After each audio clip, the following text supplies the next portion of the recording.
My family abandoned me with a stranger for Thanksgiving. We taught them a lesson they'll never forget. I should have known something was amiss the moment I turned onto my street. Mr. Gable's ancient basset hound, who usually suns himself directly in the center of my driveway, was nowhere to be seen. The familiar caravan of my children's cars, which should have been crammed along the curb for our annual Thanksgiving feast, was conspicuously absent. Even the cheerful, "Welcome" wreath I always hung on my front door for the occasion was missing, leaving the dark oak looking bare and unwelcoming. Still, the deep, resonant peace from my 3-day mindfulness retreat at the Laurel Canyon Zen Center had dulled my usual sharp-edged intuition. When I'd reluctantly agreed to my daughter Helen's insistence that I unplug and recharge, I'd been very clear with my son David. I would be home by 4 p.m. on Thanksgiving Day. Plenty of time to put the finishing touches on a dinner for 12. The house will be empty until then, he'd assured me. Everyone's coming straight from the airport together. Perfect timing. I pulled into my driveway at 3:58 p.m., a small, private victory for a woman of 74 who prized punctuality. The quiet, tree-lined street in my corner of Portland, with its damp lawns and the scent of wood smoke in the crisp air, was usually a balm to my soul. I'd lived in this craftsman bungalow for 45 years, raised my family within its walls, and had politely but firmly resisted all suggestions from David and Helen that I consider my options and move to something more manageable. As if the home where I'd taught violin to generations of fidgety children had suddenly become too much for me, simply because I'd celebrated another birthday. I gathered my small duffel bag and made my way up the familiar flagstone path, mentally running through my dinner checklist. The brine turkey was ready for the oven. The cranberry orange relish was chilling. The pies, apple and pecan, were nestled in the freezer. All that remained was the final, beautiful chaos of roasting, mashing, and simmering, a choreography I had perfected over 50 years of hosting. My key slid smoothly into the lock. Home. Despite the retreat's profound tranquility, there was nothing like the feeling of returning to one's own space. "Hello?" I called out automatically, though I expected no reply. The entryway was dark, but a soft, golden light spilled from the living room. I frowned, certain I hadn't left any lamps on. I reached for the wall switch. "I wouldn't do that, my dear," came a reedy, cultured voice from the shadows of my living room. These old eyes take a moment to adjust. I froze, my heart hammering a staccato rhythm that would have horrified my most disciplined music students. There, nestled in my favorite wingback chair, sat a man. He was slender, with a magnificent shock of white hair and hands so gnarled with arthritis, they seemed to clutch the tartan blanket draped over his lap like ancient tree roots. "Who are you?" I demanded, my voice remarkably steady. "And what are you doing in my house?" The old man opened one pale blue eye, regarding me with surprising sharpness. "Alistair Finch, Helen's, her mother's second husband. Stepfather implies I had some hand in her upbringing, which I most certainly did not." He closed the eye again. "As for what I'm doing here, I was rather hoping you might illuminate that particular mystery." I stood speechless, my mind scrambling. Alistair Finch. Yes, Helen had mentioned him in passing, her mother's late-in-life marriage to a retired history professor. They'd met him properly at her mother's funeral last fall. A bit of a fossil, she'd said, set in his ways. The description, I thought fleetingly, could have applied to me. "Where is my family?" I asked, stepping fully into the room. "Where's David? Helen? The grandchildren?" Alistair sighed, a sound of infinite, tested patience. "On the console table beside you. The note explains everything, or nothing, depending on your perspective." I turned to see a folded piece of paper propped against a vase of fresh sunflowers, flowers I most certainly had not left there. With growing dread, I opened it, recognizing my son's hurried scrawl. "Mom, big news. Helen won an all-inclusive resort stay in Cabo through a work raffle. Leaving today. Only had 3 spots. Alistair's retirement community is being tented for termites this week. 2 birds, 1 stone. You two will get along great. Both love classical music and arguing. We'll be back Monday for a belated Thanksgiving. Love you. David. P.S. Alistair takes a blood thinner with dinner. Reminder on the fridge." "Thanks, Mom. You're the best." I read the note twice, then a third time, as the sheer, breathtaking audacity of it sank in. They had left, on Thanksgiving, without a word, and deposited a complete stranger in my home. "This can't be right," I said aloud, my voice thin. "There must be some mistake." "The only mistake," Alistair replied, opening both eyes, "was their assumption that we would accept this arrangement without comment."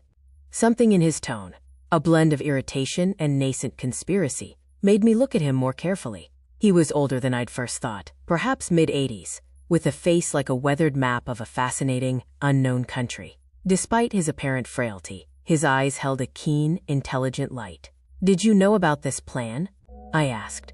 A thin, wry smile crossed his face. "Not until they deposited me here this morning, with a suitcase and an apology so insincere it wouldn't convince a goldfish." He adjusted his position with a small grunt. Apparently, my presence would cramp their style. Something about my tendency to speak uncomfortable truths at inopportune moments. Despite myself, I felt a reluctant smile tug at my lips. And what uncomfortable truths might those be? That Helen's new SUV is a monument to suburban excess, perhaps? He offered.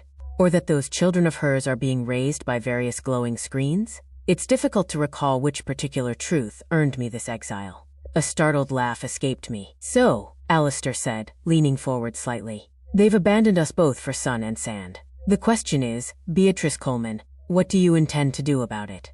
I stared at him, surprised he knew my name. "How do you, besides the obvious context clues?" He raised a bushy eyebrow. "Your photographs are everywhere. And Helen spent the car ride here explaining that you're particular and set in your ways, but that I shouldn't take it personally. We are, it seems, both difficult elderly relatives to be managed, not people to be consulted." The accuracy of his assessment stung. "Is that how my family saw me? A problem to be solved?" Alistair's gaze softened a fraction. "I've upset you. Not my intention.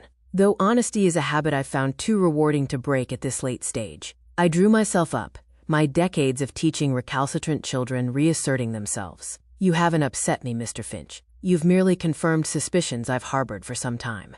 He nodded, a gesture of unexpected solidarity. "Then perhaps we understand each other better than our children anticipated." He leaned forward, his eyes sparkling with mischief. "Allons-nous commencer? I beg your pardon, French. Shall we begin? I spent a sabbatical year in Provence." He waved a dismissive hand. "The question stands, regardless of language. They've played us for fools. Beatrice, shall we begin our response?" I should have been outraged. I should have called David immediately, demanded explanations, arranged for this stranger's removal. Instead, I felt a long dormant spark of rebellion catch fire. "Yes," I said, a slow smile spreading across my face. "I believe we shall." The sheer absurdity of my situation fully hit me as I stood in my kitchen, mechanically preparing tea while an octogenarian interloper held court in my living room. My meticulously planned Thanksgiving, the turkey that should be roasting, the table that should be set, the family that should be filling this house with noise, was reduced to a scribbled note and an unexpected co-conspirator. "Earl Grey, if you have it. A splash of milk, no sugar," Alistair's voice carried from the doorway. He stood leaning on a polished mahogany cane I hadn't noticed before. "If you're making tea, that is." "How did you know I was making tea?" The kettle's distinctive whistle was my first clue. The fact that you're English and it's precisely 4:15 provided additional evidence. I bristled. "I'm not English. I was born in Seattle, but raised by English parents, unless I miss my guess. That posture didn't come from American public schools, and there's a hint of Cornwall in your vowels when you're annoyed." He moved to the kitchen table and lowered himself into a chair with careful precision.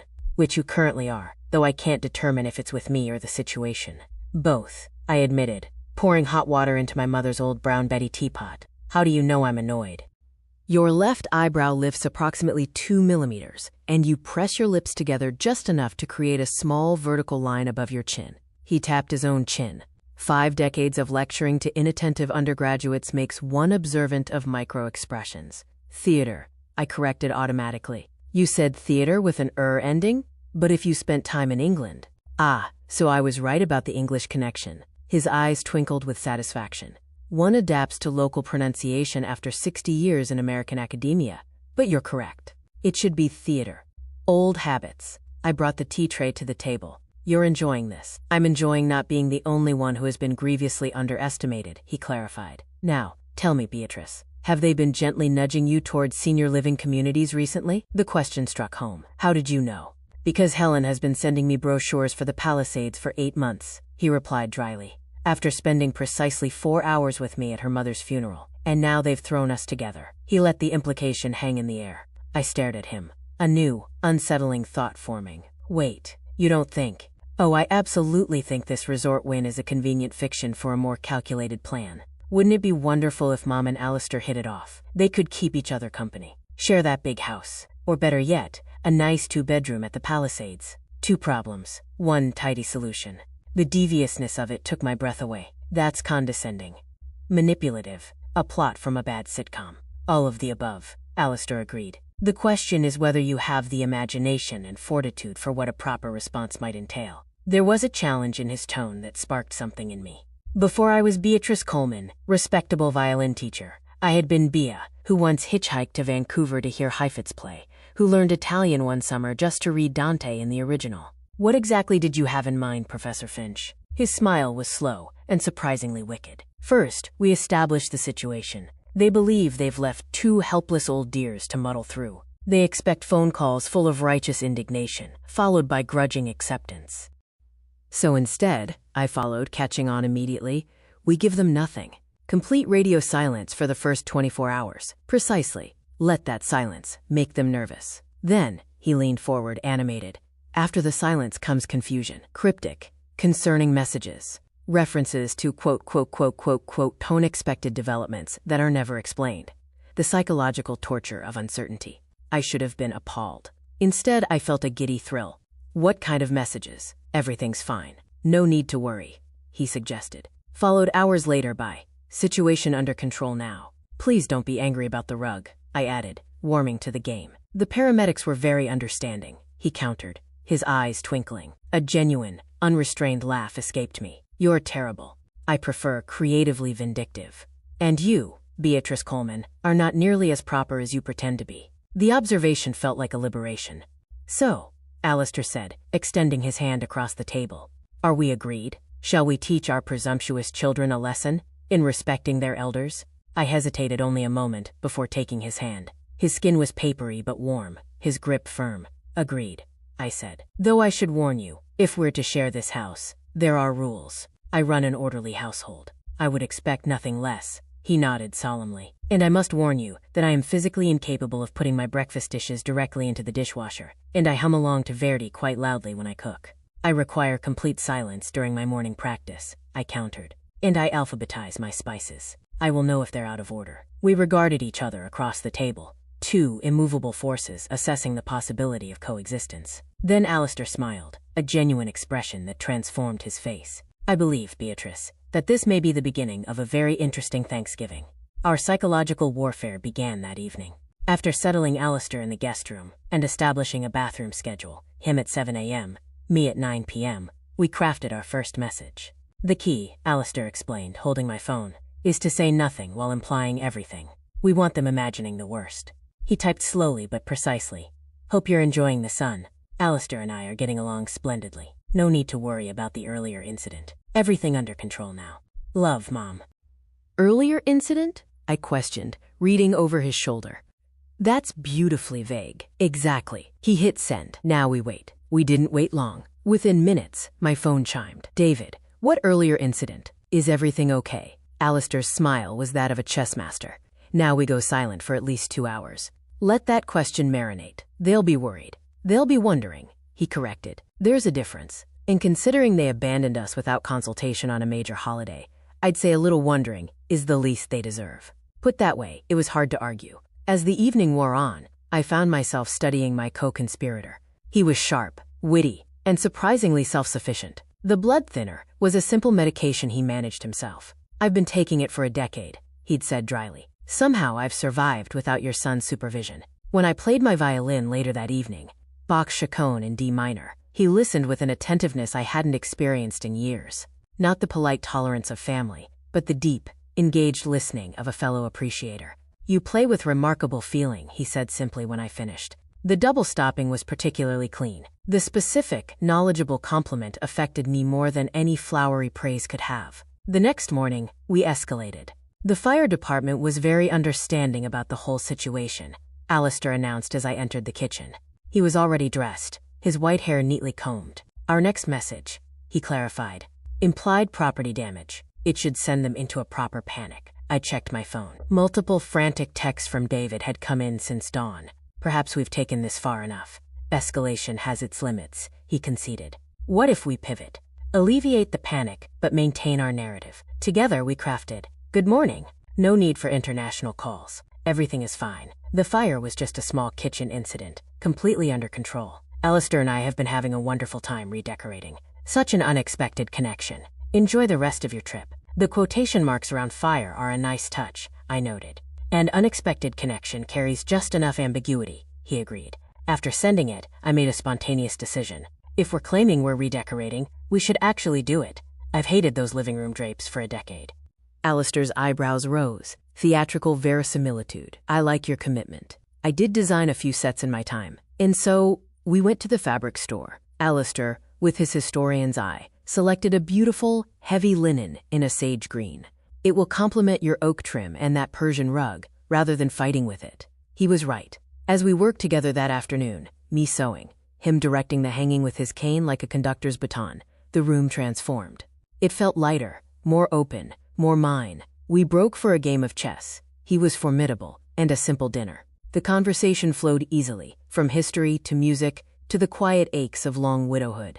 I learned about his Margaret, a cellist who had passed 5 years prior. He learned about my William, a quiet architect who had left me 12 years ago. They look miserable, Alistair observed that evening, looking at a photo David had sent of the family on the beach, their smiles strained. Conscience is a pesky travel companion. Good, I said, surprising myself. Perhaps it will make them think twice. On Sunday, we took our campaign further, driving out to the Columbia River Gorge. I packed a picnic. Alistair, despite his mobility issues, insisted on navigating with an old paper map, providing a running commentary on the geological history. We walked a short, accessible trail, his pace slow but determined. My arm occasionally offered and accepted not as a crutch, but as a simple courtesy between friends. At the scenic overlook, we took a selfie, both of us smiling genuinely against the backdrop of the roaring waterfall.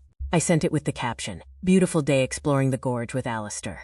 He's a font of historical knowledge, having a marvelous time together. No need to check in so often. The response was immediate and panicked. "Mom, what's going on?" Unexpected connection. Marvelous time. You barely know him. Alistair read it and chuckled. The unexpected connection phrase is working a treat. That night, over another game of chess, the mood shifted. The mischief of our scheme gave way to a quieter, more profound realization. "These have been the most engaging days I've experienced in years," Alistair said quietly, his gaze on the chessboard. "For me as well," I admitted. Quite a result from an unwelcome imposition. Outside, a gentle rain began to fall. Inside, a comfortable, companionable silence settled between us. The alliance born of shared indignation had, against all odds, blossomed into a genuine friendship. On Monday, David called. His voice was tight with concern. "Mom, we're cutting the trip short. We're flying back tomorrow." "What is going on?"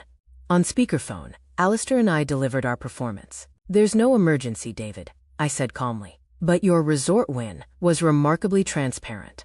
A stunned silence. "Then, what are you talking about?" "We're talking about being treated like children," Alistair interjected, his voice crisp. "About being manipulated and having decisions made for us. We knew your scheme the moment we laid eyes on each other." Another silence. "We had them. So, the fire? The paramedics? The redecorating?" David asked, confusion warring with dawning understanding. "Performance," I confirmed. "Designed to make you experience a fraction of the helplessness you imposed on us." "We're sorry." Helen's voice joined, tinny over the speaker. "We just thought.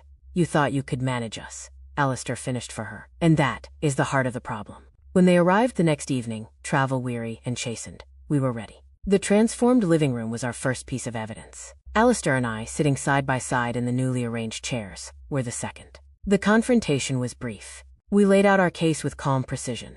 They admitted their scheme, their hope that we'd get along and make their lives easier. "Your plan was inappropriate," I said, not unkindly. "But it wasn't entirely misguided in its basic premise." David and Helen looked from me to Alistair, bewildered. "We have, in fact, discovered that we enjoy each other's company a great deal," Alistair said. "We've formed a friendship we both value," I added, "and we intend to continue it. On our terms, in our own time." The relief on their faces was palpable, quickly followed by a new, dawning respect. They saw us not as problems to be solved, but as people who had outmaneuvered them and found something meaningful in the process. After a belated and surprisingly pleasant Thanksgiving dinner, David and Helen left, promising a new era of consultation rather than management. Later, Alistair and I stood on the porch, watching their taillights disappear. "So," he said, "what happens now, Beatrice?" I looked at this sharp, surprising man who had crashed into my life and quietly rearranged it. The house no longer felt too big, but full of possibility. "Now," I said, slipping my arm through his, I believe you promised to teach me how to make your famous coq au vin, and I believe I promised to teach you the difference between Vivaldi and Tartini. He smiled, patting my hand. A splendid plan. Our children had tried to solve a problem by throwing two difficult people together. Instead, they had given us both an unexpected gift. Not a solution, but a beginning. And we were both far too stubborn to waste it.